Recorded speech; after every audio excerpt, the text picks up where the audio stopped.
బాలీవుడ్ నటుడు సైఫ్ అలీఖాన్ పై కత్తిదాడి కేసులో నిందితుడిని పోలీసులు థానేలో అదుపులోకి తీసుకున్నారు.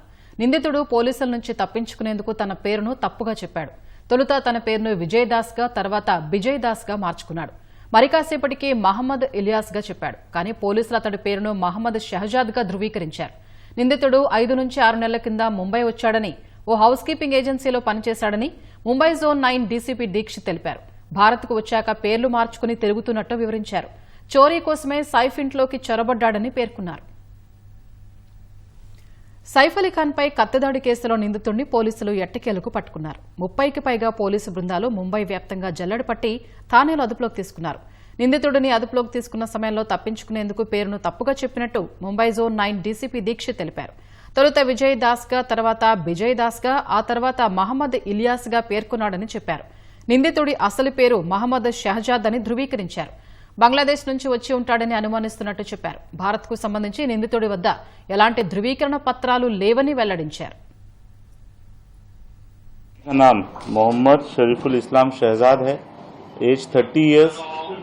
अभी तक की इन्वेस्टिगेशन में ये समझ में आया है कि ये आरोपी चोरी के इरादे से उस घर में उसने एंटर किया था और उस समय पर ये इंसिडेंस हुआ था। इस एक्यूज को कोर्ट में पेश किया जाएगा और पुलिस कस्टडी की रिक्वेस्ट की जाएगी और उसके बाद आगे का इन्वेस्टिगेशन किया जाएगा। ये जो आरोपी है, यह आरोपी बांग्लादेशी ओरिजिन का है, ऐसा हमारा डाउट है।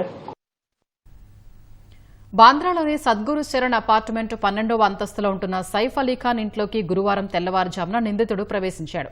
ఆ సమయంలో సైఫ్ దంపతులతో పాటు 4 ఏళ్ల జే, 8 ఏళ్ల తైమూర్, 5 సహాయకులు ఉన్నారు. తొలుత జే గదిలోకి వెళ్లిన నిందితుడు అక్కడే ఉన్న జే నాని ఎలియామాను ₹1 కోటి డిమాండ్ చేశాడు. ఆమె ప్రతిఘటించడంతో హెక్సా బ్లేడ్తో దాడి చేశాడు. శబ్దాలు విని వెంటనే జే గది వద్దకు వచ్చిన సైఫ్ పై దుండగుడు కత్తి, హెక్సా బ్లేడ్తో దాడి చేశాడు. ఆయనకు 6 చోట్ల గాయాలయ్యాయి.